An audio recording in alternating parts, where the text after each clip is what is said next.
taala. Di mana pada kesempatan malam hari yang berbahagia ini kita semua dikumpulkan Allah di majlis yang mulia. Di tempat yang mulia ini, di tempat yang penuh dengan berkah dan rahmat ini, dalam rangka memenuhi undangan daripada Kakanda Ahmad Supriyadi sekeluarga besar, yaitu dalam rangka mendoakan putranya yang baru saja dikhitan beberapa hari atau beberapa waktu yang lalu telah dikhitan. Yang mudah-mudahan doa kita bersama akan diijabah oleh Allah Subhanahu wa taala.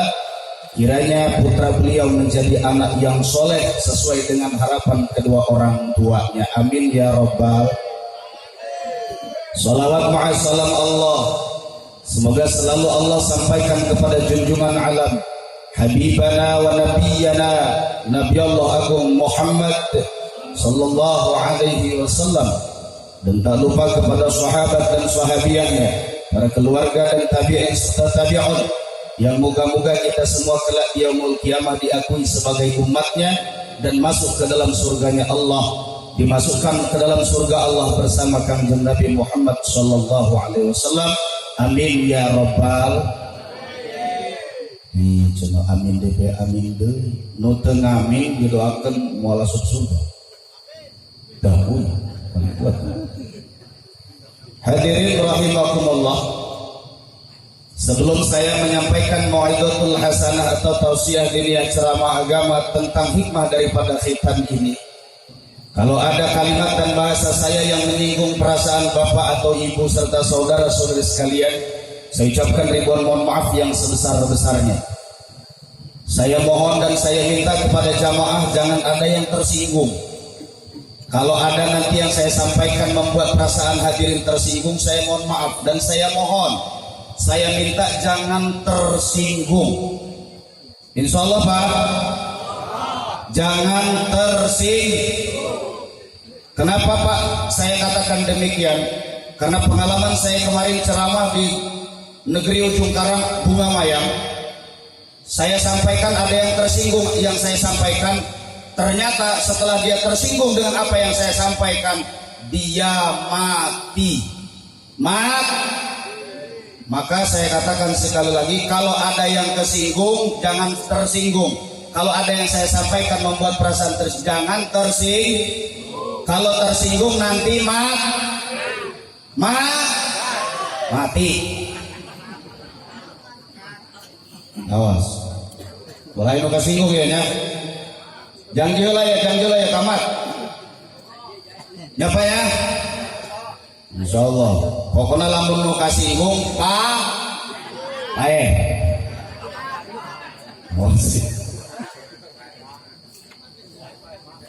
Hadirin rahimakumullah. Berbicara tentang khitan sebagai wujud rasa syukur kepada Allah, Kakanda Ahmad Supriyadi sekeluarga dalam beberapa saat yang lalu telah melaksanakan suatu kewajibannya yang namanya khitan, di mana khitan ini kata Imam Syafi'i dan Imam Hambali atau Imam Ahmad bin Hambal itu adalah wajib. Saya ulangi, menurut Imam Syafi'i dan menurut Imam Ahmad bin Hambal atau Imam Hambali, yang namanya khitan itu adalah wajib. Sedangkan menurut Imam Malik dan Imam Hanafi atau Abu Hanifah, khitan itu sunnah. Maka Rasulullah Sallallahu Alaihi Wasallam katakan dalam satu hadisnya, kata Kanjeng Nabi, ikhtatana Ibrahimu Khalilur Rahman ba'da samanuna sanatan wahtatana bil qudum. Yang namanya khitan itu adalah perintah dari Allah kepada Nabi Ibrahim alaihi salatu wassalam, di mana Allah wahyukan kepada Nabi Ibrahim untuk segera mengkhitan Nabi Allah Ibrahim pada saat itu. Dan Nabi Ibrahim alaihi salatu wassalam dikhitan wahtatana ba'da samanuna sanatan. Dikhitannya Nabi Ibrahim itu di usia 80 tahun Pak. Di usia berapa tadi Pak? Di usia 80 tahun Allah wahyukan kepada Ibrahim untuk memerintahkan kepada Ibrahim agar Nabi Ibrahim segera dikhitan. Di usia berapa tadi Pak? 80 tahun. Wahtatana bil qudum, kata Nabi, khitannya pakai apa? Khitannya bil qudum, dengan menggunakan kampak.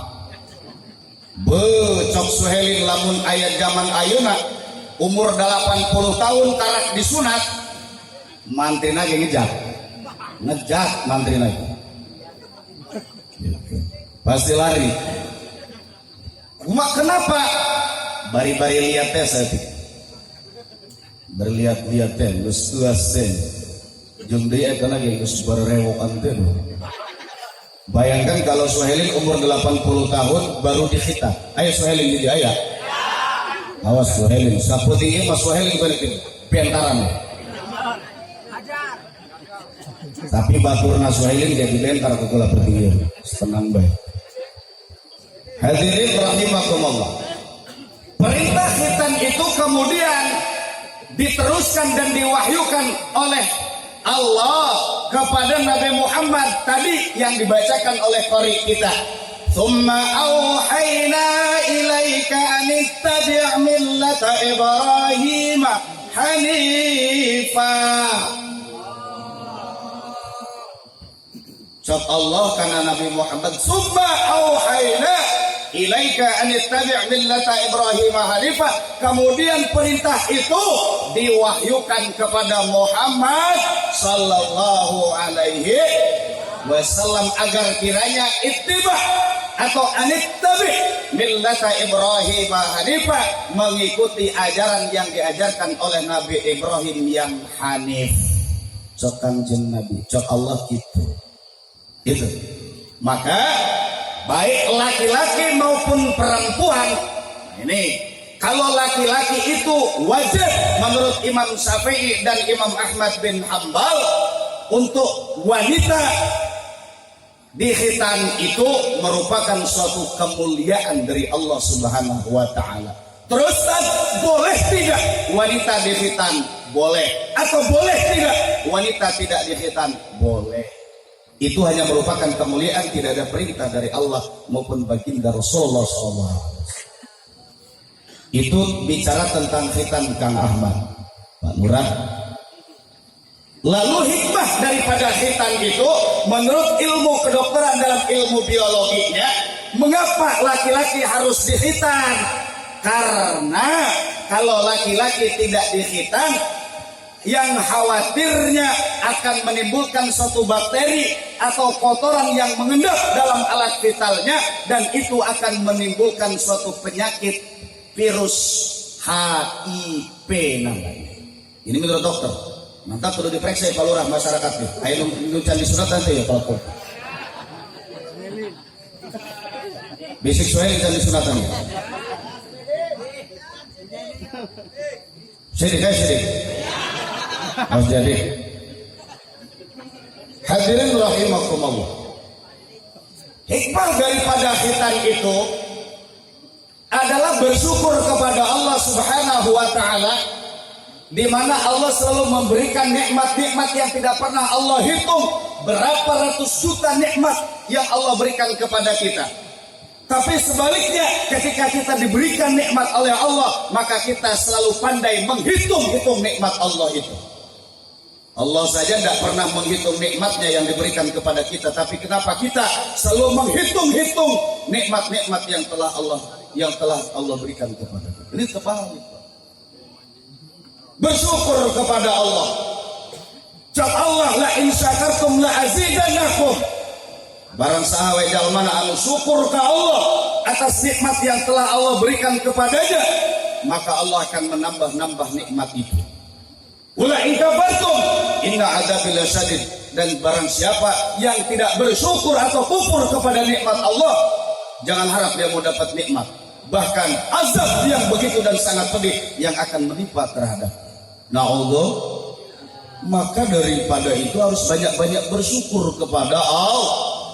Syukur Pak kepada Allah. Yang pertama kita hidup di muka bumi ini, tatkala kita bangun dari tidur, bersyukur dulu kepada Allah atas nafas, atas nyawa yang baru saja Allah ambil, sehingga Allah berikan, kembalikan kepada kita.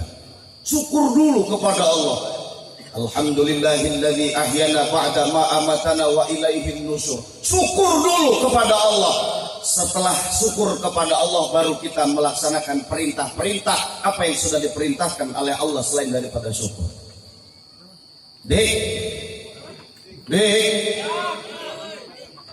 awas sudah satu dong dik, gue yang diperiksa kan.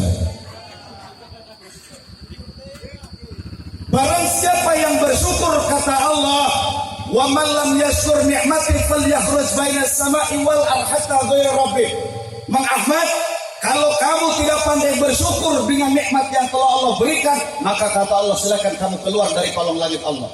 Maka silakan kamu pergi dari bumi Allah, hatta ghayra rabbih, sehingga kamu cari Tuhan selain aku, kata Allah. Ini ancaman bagi umat, bagi manusia yang tidak pandai mensyukuri nikmat Allah. Harusnya sebagai manusia yang diciptakan oleh Allah, Allah tidak pernah minta banyak. Allah hanya minta kepada kita, wa ma khalaqtul jinna wal insa illa liya'budun. Tidak aku ciptakan jin dan manusia kecuali hanya untuk menyembah kepadaku, kata Allah.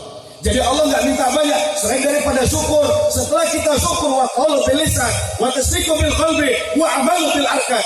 Setelah kita bersyukur kepada ucapkan oleh hati, benarkan dalam ucapkan oleh lisan, benarkan dalam hati, kemudian kerjakan dalam perbuatan. Apa yang menjadi perintah Allah, mari kita laksanakan. Bersatu padu, adil, kemudian bagus-bagus, baik-baik, rukun-rukun dengan tetangga, rukun dengan masyarakat, baik dengan keluarga. Karena kata Nabi, la yu'minu ahadukum hatta yuhibbu li akhihi. Tidak dikatakan orang itu beriman kepada Allah kalau dia bentrok dengan keluarganya, dia gak akur dengan saudaranya, dia gak pernah baik dengan tetangganya, dengan masyarakatnya. Na'udhu, mau kita dikatakan orang tidak beriman kepada Allah? Mau kita dikatakan orang yang keluar dari bumi Allah bighairi iman, dikatakan dengan keluar dari bumi Allah ini tanpa iman? Na'udzubillah. Tidak ada orang yang dikatakan beriman kepada Allah kalau dia tidak baik dengan keluarganya, nggak akur dengan saudaranya, nggak akur dengan tetangganya. Na'udzubillah. Jelas hadisnya coba. Ya, marah-marah kain bodoh amat. Tadi kita sudah omongan, ulah kasinggung, anu kasinggung pak. Tadi kita orang sedikit omongan, anu disampaikan dia ulah kasinggung. Anu kasinggung sekali deh, anu kasinggung pak. Awas. Hadirin rahimakumullah. Woi, marah sudah Ustaz, mulai marah. Sesuai dengan apa yang saya sampaikan. Hadirin rahimakumullah. Jangan datang saya panas lagi kan. Jangan datang, woi. Awas loh. Dasar nage. Datang-datang, dan naik ke luhur. Karena kita disuguhkan saya minum mesti goes. Atau jangan sempat minum-minum macam gua. Insyaallah. Bo, ayo ibu-ibu ayah. Nggak ada yang ke dia ibu-ibu. Awas bo, di neraka malah ibu-ibu masalah nah. Saya lalaki mah, gelombang awewe di neraka. Awas ibu-ibu. Bersyukur kepada Allah, wa qaulu bil lisan wa tasdiqu bil qalbi wa a'malu bil arkan. Orang yang dikatakan bersyukur kepada Allah diucapkan oleh lisan, dibenarkan oleh hatinya, kemudian dikerjakan oleh perbuatannya. Apa perbuatannya? Taat kepada Allah Subhanahu wa ta'ala. Allah tuh gak minta banyak kepada kita hadirin. Allah tuh hanya minta kita taat kepada perintahnya. Kita sholat bukan buat Allah, buat kita. Kata Allah, kamu mau sholat ya buat kamu, saya nggak pernah rugi. Kamu mau sedekah ya buat kamu, saya nggak pernah rugi. Kamu mau sedekah atau tidak? Kamu mau minta kepadaku, terserah. Ya tidak, ya monggo. Orang kamu yang butuh kepada saya. Kata Allah begitu. Itu.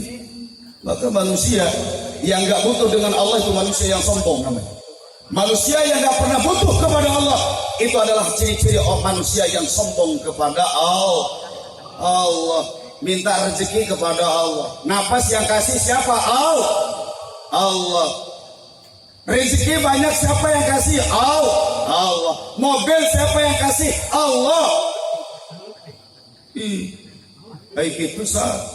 Tapi kenapa ketika berobat nih maaf ribuan maaf, ketika berobat disuntik sama dokter, sakit, kita sakit, berobat ke dokter, begitu disuntik sama dokter, pulang dari tempat dari dokter sembuh. Siapa yang disebut pertamanya? Siapa yang kita sebut pertama kali? Dokter. Saya berobat ke dokter alhamdulillah Siapa yang kita sebut?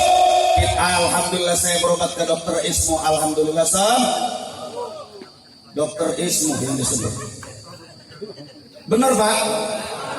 Benar Pak? Siapa yang nyebut itu? Makhluknya Allah, hambanya Allah, bukan Allah yang disebut. Padahal bismillah minum obat, bukan obat yang menyembuhkan, tapi benar gitu Pak? Kayak gitu. Tapi awas ya Bu, didi itu hari didi mantu. Itu beda maksudnya, selubay. Berobat tadi itu, alhamdulillah sembuh. Yang disebut siapa? Dukun, tabib, mbah. Padahal yang menyembuhkan siapa? Allah. Naudzubillah. Inilah manusia. Kita semua seperti itu Pak. Ketika kita diberikan nikmat oleh Allah, lalu kita lupa kepada Allah sang pemberi nikmat. Jangan seperti itu. Yuk kita robah. Kalaupun kita sakit berobat sembuh, yang menyembuhkan siapa? Allah. Wasilahnya obat, wasilahnya mantri, wasilahnya dokter. Jangan dokter dulu yang disebut, baru Allah. Bahkan Allah nggak pernah disebut. Cemburu Allah Pak. Hadirin rahimakumullah. Syukur. Kemudian hadirin yang berbahagia,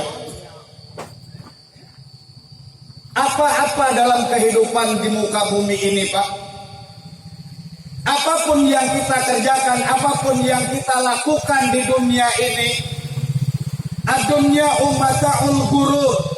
Dunia mah hanya sementara tempat bersandar gurau.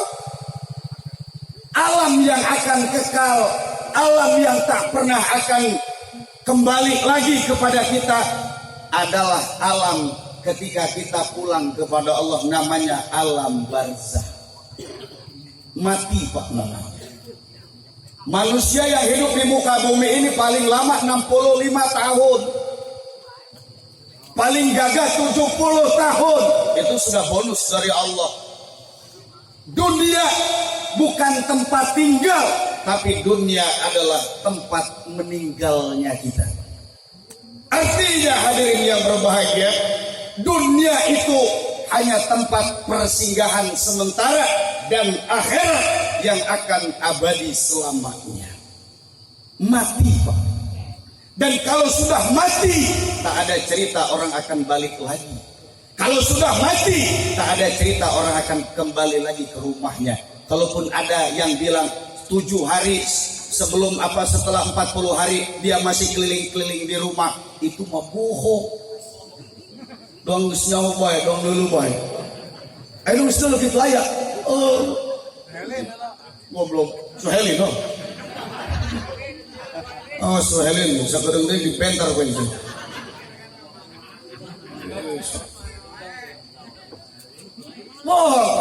Ketika kita sudah mengembara ke alam barzah sana, maka semua amal perbuatan kita selama kita hidup di muka bumi ini akan Allah minta pertanggungjawaban kita. Akan Allah mintai pertanggungjawabannya. Di antaranya ketika kita mati, ketika nanti kita masuk ke alam barzah sana, dalam suatu riwayat dijelaskan bahwa ketika 7 langkah manusia mengantarkan kita pulang dari kuburan itu, Allah tiupkan kembali ruhnya, Allah tiupkan kembali ruh. Bahkan jenazah kita yang ada di alam itu, kita mendengar suara sendal mereka pulang mengantarkan kita. Pada saat itu Allah kirim 2 tentaranya bernama Israel, bernama Munkar dan Nakir alaihi salatu wassalam, ditugaskan oleh Allah menanya kita di alam jannah.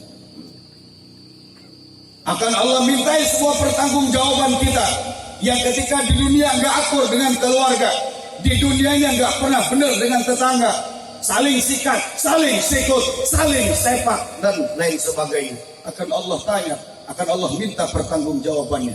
Apalagi orang yang meninggal, yang menjauhi para alim ulama. Wow, gegabah.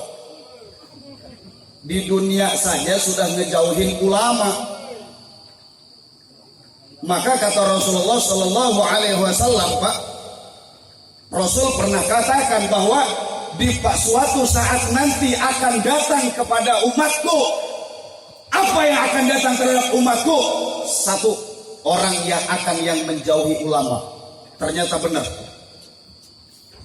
Kata Kanjeng Nabi, suatu saat nanti datang kepada umatku, manusia akan ingkar, manusia akan kufur, dan manusia itu akan menjauhi para alim ulama. Ya Allah, naudzubillah. Moga-moga bukan disusukan, moga-moga lain di Kemalaraja. Di Kemalaraja mah mual pasti darudukut karena kiai karena ulama. Insya Allah. Bangga hewaan karena ulama. Nggak ada yang benci ke kiai, nggak ada yang hewa karena ulama. Mual ada disusukan mah, di itu asup kaji Rasul lebih, di dia dirintis hari mah. Goblok dong. Awas yang lain marah yuk.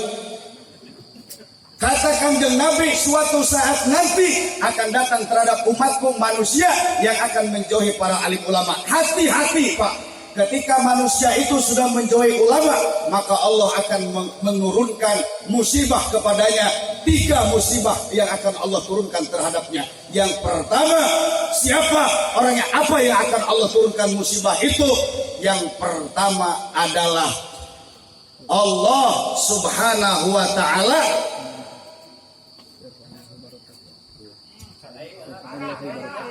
iya sok ngaganggu konsentrasi.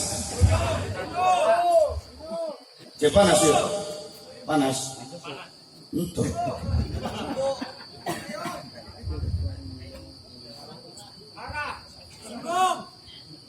Bukan singgung Pak ya?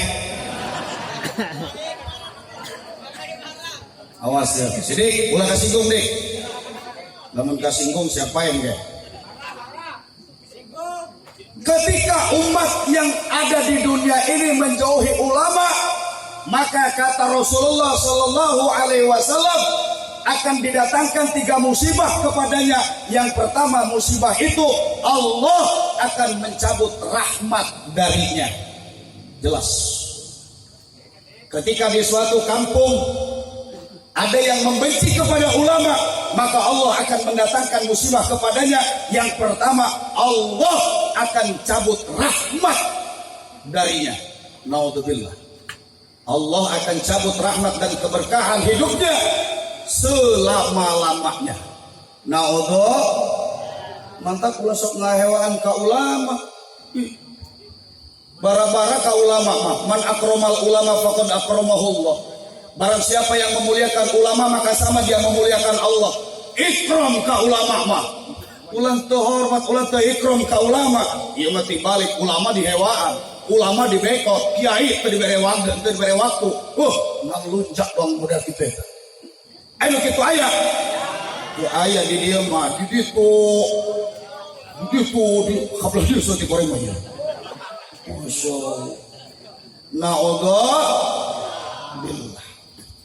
Yang kedua, musibah yang akan Allah turunkan kepada kampung, kepada desa, kepada wilayahnya bagi manusia yang membenci ulama. Yang kedua, kata Rasulullah Sallallahu Alaihi Wasallam, maka Allah Subhanahu wa ta'ala akan mengirimkan seorang pemimpin kepadanya, pemimpin yang zalim.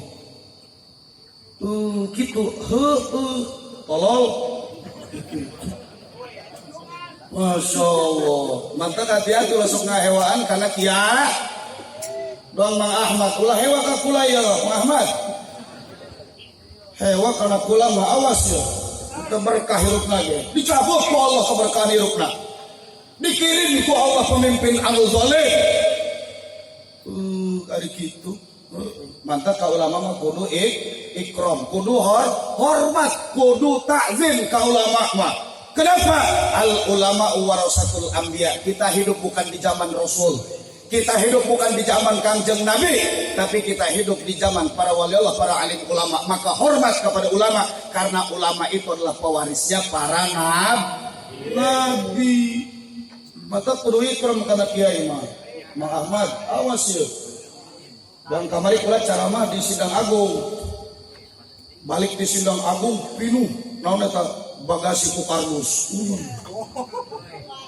Hai, Pak Ustad, hampura ya, minjem kunci naon, kunci mobil. Jeng, atuh cenah nek ngasupkeun kardus. Terus eta begitu ditempo dina bagasi, kardus sampai isi. Cok urang ieu kardus loba amat budak. Artina kieu, ulama lain nyinggung ka Mang Ahmad. Ayo. Ikram ka ulama mah ulah tanggung-tanggung. Ngamuliakeun ka ulama. Memangnya ulah paeh, awas ulah kasinggung paeh. Tadi ge geus jangge nu kasinggung Pak. Paeh, ulah kasinggung Mang Ahmad. Lamun karasa eta atuh aya pampinuhan bagasi mobil. Jaduaan ieu. Ente cukup ku eta doang ikram ka ulama mah. Manggil mah kori, nyeluk mah kiai tah ceramah. Amplok. Barang dibuka amplok mah 100.000. Kadang sok sedih jeung Ustaz Tamrin. Biasa hari Ustaz Mas, sok saling ledek teh. Lamun balik tah, coba buka amplok teh sebelah sini. Barang dibuka 100.000. Ya Allah 100. Nek Ustaz pira kan coba tak buka kan jauh. 200 ya Allah. Masya Allah. Ngahargaan kiai ngan 100.000. Ngajoak-joak batur mengaji. Gak gawak. Masya Allah. Diamplokan 100.000. Masya Allah. Ampuraya Mama Ahmad lain nyinggung. Indir. Supaya mikir. Ikram ka ulama. Ari mayar ka organ 3 juta dibayar. Ari kori dibayar 100.000. Ampun. Ustaz mau dibaca ceramah cecalabakan paling 200.000. Ustaz dulur iya. La ilaha dulur cek. Masya Allah. Bercanda ya Mang Ahmad ya. Jangan serius. Senang baik ke diamplokan beradakan dari sekdes ya. Sekdes, wakil Napalura, wakil Kades. Itu duitnya gak lupa dong. Atau organ bagi 3 juta, kuade kamu ada 5 juta itu. Artinya mudah-mudahan kita korban dartat aja. Bukan kayak malam kemis ngambil ke kotak, pulang modal jadilah gitu. Ampura ya Muhammad. Itu kalau nggak harapkan amplop Muhammad. Ukuran dari sini. Isinya udah harapkan ge, jeng nominal karena gede. Ngamplokan 100.000 karena kori. Iya mencenak kori baik dia omong kori pada mana naik. Wah, pulang gitu. Dia gitu kemarin kami sok lelekan di mobil. Dat berapa kajengan? Mau sekarang kajengan. Kurang dihargaan mereka tuh cuma susukan itu. 100.000. Alhamdulillah. Disyukuri kepada Allah. Kalau kita bersyukur berapapun yang Allah kasih, akan Allah tambah nikmat itu, rezeki itu. Amin. Gitu. Ulama marahan kana Mang Ahmad ke waritan tenang bae. Moal ieu insyaallah moal rada ngaguru teh ieu insyaallah amplop kada gede dong nanti. Dibawakeun berkat meloba. Hadirin rahimakumullah. Yang ketiga, kata Rasulullah sallallahu alaihi wasallam, orang yang membenci, orang yang kufur kepada ulama, orang yang bendu terhadap ulama, orang yang menjauhi ulama di dunia, maka Allah akan mengeluarkan dari buminya bi ghairi iman, tanpa iman. Keluar dari bumi Allah, kembali masuk ke dalam bumi Allah bi ghairi iman, tanpa dilandasi dengan iman. Naudzubillah. Mantap ulah sok ngahewaan ka ulah bendu ka ulah hewa kana ustad, ulah hewa kana kiai di hewaan sana penelungan ke di akhirat nu ngajikeun nu ngadoakeun bisa geus paeh didoakeun ngadoakeun sorangan janten kolot-kolot petok-petok ya, abah hujang dia ngadong. Abah samsuri dia. Oh, untuk waripa. Ayo ustad anu anyar. Saha? Ayo kudu di tukang ustad. Ustad sidik. Sugan bedik dia jadi ustad. Masya Allah. Terus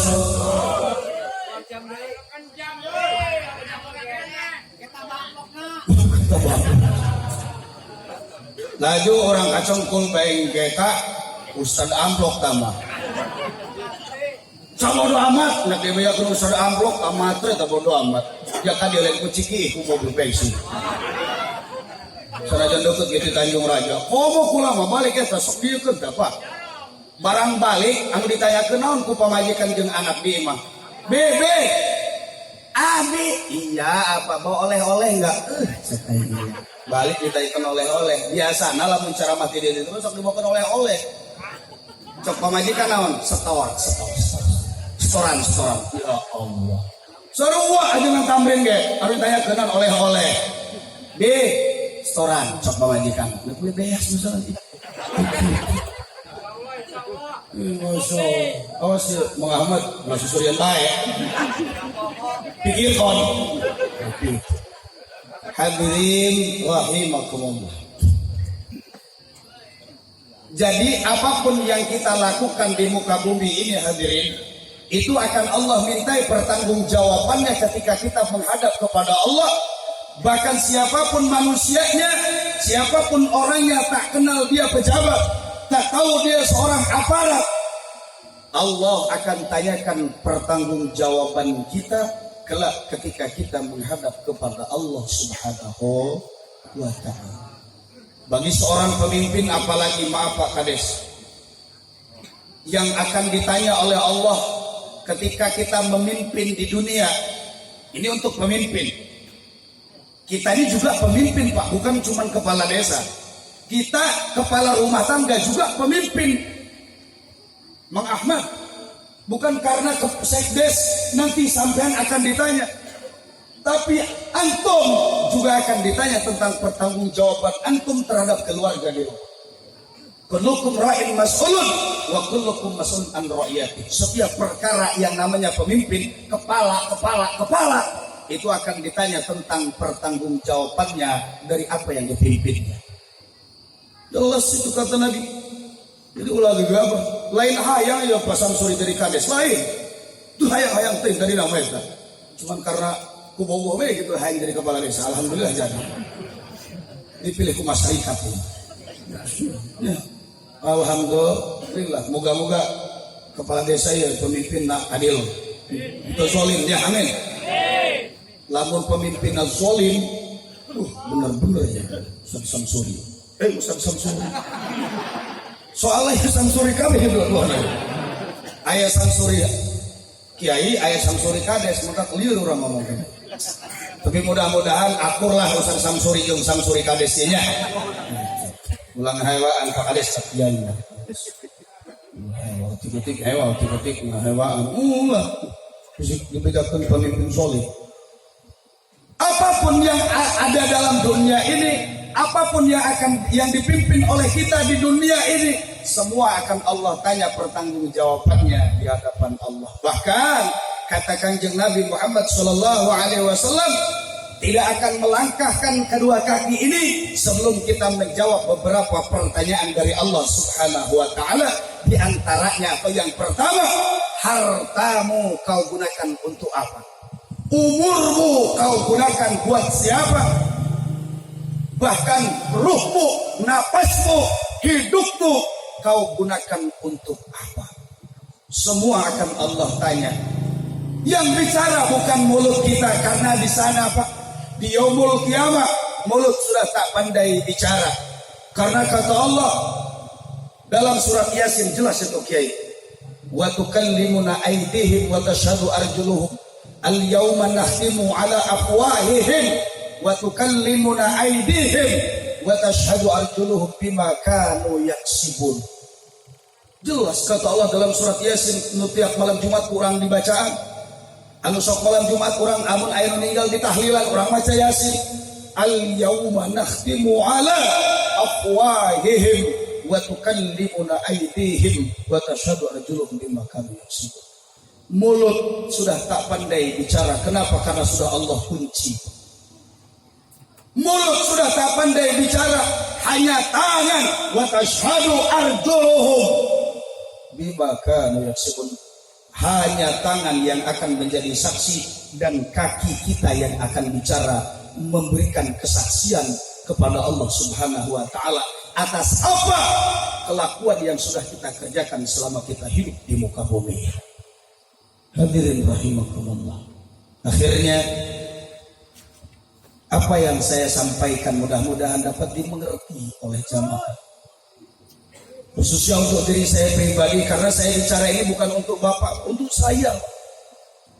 Kalau nanti sudah mati Pak, gak bisa apa-apa lagi. Yang namanya mati datangnya gak diundang, tapi ketika dia datang, siapapun tidak ada yang sanggup untuk menolaknya. Mati tak pernah kita tahu kapan waktunya, tapi ketika dia datang tidak ada seorang pun yang akan bisa membatasinya, yang akan menolaknya. Bahkan kata Allah, kata Rasulullah, kata Allah di dalam Al-Quran menyatakan bahwa ketika ajal itu tiba, fa idza jaa ajaluhum, tatkala ajal sampai kepada kita, la yastakhiruna sa'atan wa la yastaqdimun, tidak ada yang bisa dimaju-majukan, tidak ada yang mampu memundur-mundurkan. Maka tatkala itu, bahkan kata Allah, sekalipun kita di dalam benteng yang kokoh pun, maka ajal akan menjemput kita. Setelah ajal menjemput kita, lantas apa yang akan kita berikan kepada Allah selama dalam pengembaraan kita? Selama kita mengembara di alam dunia yang sementara ini, dunia yang hanya tempat bercanda gurau kita, dunia yang bukan tempat tinggal kita ini, apa yang akan kita berikan kepada Allah selain daripada amal soleh? Maka dengan demikian Kakanda Ahmad adalah salah satu hadis qudsi dari Allah disampaikan kepada Muhammad sampaikan kepada umatnya. Kata Rasulullah sallallahu alaihi wasallam, "Idza matanna adama in qata'a amaluhu illa min salasin, fa huwa shadaqatin jariyatin aw ilmu yuntafa'u bihi aw waladun shalihun yad'u." Ketika kita mati, Mang Ahmad meninggal dunia, maka semua amal perbuatan Mang Ahmad putus kecuali 3 perkara. Sedekah jariyah, kalau pernah sedekah. Kalau nggak pernah sedekah, kalau nggak bisa sedekah dengan harta, sedekah dengan tenaga, kata Rasulullah. Kalau nggak mampu bersedekah dengan tenaga, dengan senyum kepada sesama, dengan senyum sapa salam terhadap sesama manusia, terhadap lingkungan, terhadap tetangga. Jangan saling sikat, jangan saling sikut, jangan pernah berbentrok dengan keluarga. Sedekah jariyah, aw ilmu yang tabauh, ilmu yang bermanfaat. Kalaupun punya ilmu, kalau nggak punya ilmu, maka kata Nabi, man arada dunya fa'alaihi bil ilmi, wa man arada al akhirata fa'alaihi bil ilmi, wa man aradahuma fa'alaihi bil ilmi. Kalau pengen senang di dunia, raih kesenangan itu dengan ilmunya. Kalau ingin senang di akhirat, maka raih dengan ilmunya. Wa man aradahuma fa'alaihi bil ilmi. Kalau ingin meraih kesenangan di dunia, kesenangan di akhirat, artinya ingin bahagia kedua-duanya, dunia wal akhirah, fa'alaihi bil ilmi, maka dengan ilmunya. Kalau punya ilmu, kalau nggak punya ilmu, maka dengan demikian Mang Ahmad keluarga yang terakhir, kata Kanjeng Nabi Muhammad SAW, awwaladun sholihun yad'ulah, anak yang soleh yang mendoakan terhadap kedua orang tuanya. Tapi mendidik, mencetak anak yang berbakti kepada kedua orang tua agar anak menjadi anak yang soleh, tidak semudah apa yang kita bayangkan, Bang Ahmad. Tidak segampang apa yang kita bicarakan, tidak semudah apa yang kita katakan, tidak semudah apa yang kita harapkan. Masya Allah, Bang Ahmad, sulitnya luar biasa. Nyetak supaya menjadi anak yang soleh tidak seperti kita membalikan kedua telapak tangan, Pak Lurah. Mencetak anak yang menjadi anak yang soleh tak segampang kita mengedipkan kedua mata. Sulitnya luar biasa. Setamrin ini ngajar di TPQ-nya 80 orang. Rata-rata anak-anak santrinya supaya dicetak oleh beliau menjadi anak yang soleh, supaya anak yang pintar baca Al-Quran. Tapi tak segampang apa yang kita bayangkan. Tidak semudah kita menitipkan kepada guru ngaji supaya guru anak kita pintar ngaji. Enggak gampang, sulitnya luar biasa. Bahkan keringat bercucuran untuk mendidik anak kita supaya menjadi anak yang soleh. Tapi luar biasa sih, Dik. Jadi anak yang soleh itu sulitnya luar biasa. Jangan-jangan sidik suruh ngaji aja susah. Bener, Dik? Bukan sidik di sini, di sana di Tanjung Raja. Luar biasa yang namanya sidik. Bawa motor kencang, digas-gas, digeber-geber, disuruh ngaji, nggak pernah mau ngaji, ngutrek bae ngopenan HP. Naon anu diopenan? Game Free Fire. Tembak. Anjing. Ini anak zaman sekarang, Pak. Anak zaman sekarang dicook ku handphone, diasuh ku HP, kesebab naon indung bapana embung riuk teu daek reutih. Anakna cerik ya geus nonton YouTube cek nonton YouTube. Ditontonkeun YouTube. Anakna akhirna dicook diasuh ku soalnya kunaon budak leutik mah lamun geus digeuleukeun eta YouTube, ditontonkeun YouTube repeh cicing. Bener, Bo? Komo ita ibu-ibu nu sebul nu ngedul kata mana. Hayang nyeuna doang kata bapak. Komo bapana mah. Bapana teh biasana gitu, Bu. Begitu anakna ceurik keur digendong ku bapana, ceurik. Indung dia cenah. Ya anak dia ya tolol ceurik bisi. Anak dia cenah bukan anak rejeuna. Masya Allah. Ya Mang Ahmad, awas Mang Ahmad. Urusan anak bebarengan, Bo. Ulah percaya teuing ka salaki kitu deui. Ulah percaya teuing ka indung budak. Ari keur bebenian mah ayang-ayang. Sayang bae nyelukna mah. Begitu geus boga anak hiji hayang dua. Anakna ngising anu hiji ngolol lehona. Cok bapana, indung dia. Anak dia tolol, lehona tong ngolol. Lehona ngolol. Anak dia kuku anak sorangan, anak buah. Masya Allah. Begitu ayah. Goblok gitu loh gitu. Nyeuna rujungan. Begitu anakna mewek ngising mah lehona ngolol. Anak dia aja. Masya Allah. Kudu rerejengan barengan tadi nyanyian rerejengan nu nyaho. Lamun bisa mah ulah aya sawaraha. Begitu rek ngalahirkeun mah kocak dengek nyelukan batur tetangga dikumpulkeun kabeh. Ai geus Mang Ahmad kikituan atuh duaan bae ka durung atuh kumaha gitu. Ulah nyelukan batur tetangga segala macam nya ge duaan. Rek ngalahirkeun kala nyelukan batur. Masya Mang Ahmad di dieu mah Mang Ahmad. Hadirin rahimakumullah. Karena waktu geus jam 12 ditanya. Kula ge nyaho anu diburi eta geus naon ngaranna gagarobe eta kana sirahna. Geus titian bae tadi. Geus kegelan beutung bae tadi. Bosan. Gua aya candahana acan ge timah goblok. Terus. Pak, ari caramah mah nek jam sabaraha bae anggeusna, nek sabaraha jam bae ge caramah mah.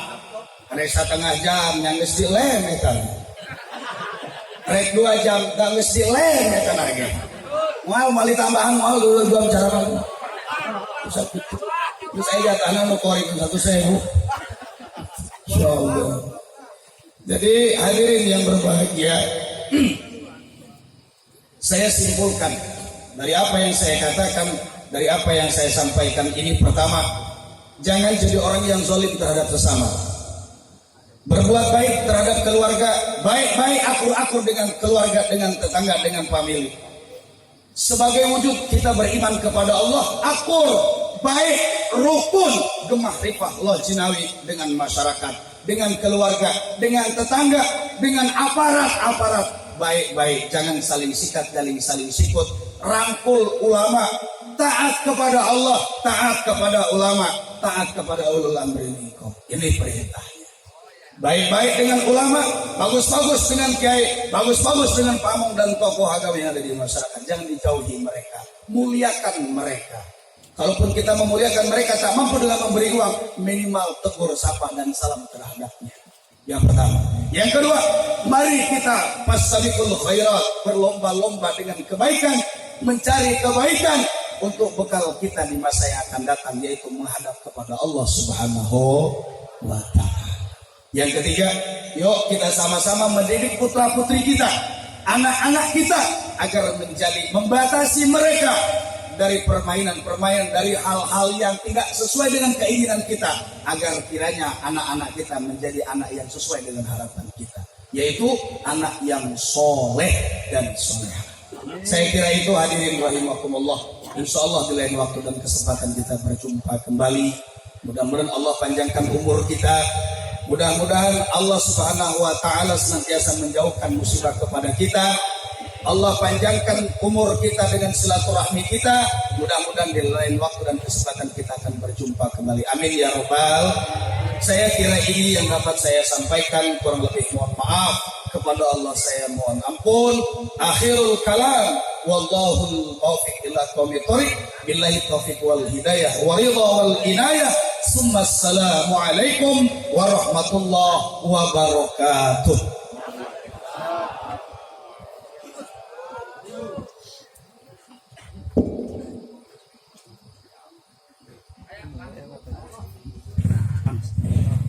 Itulah dari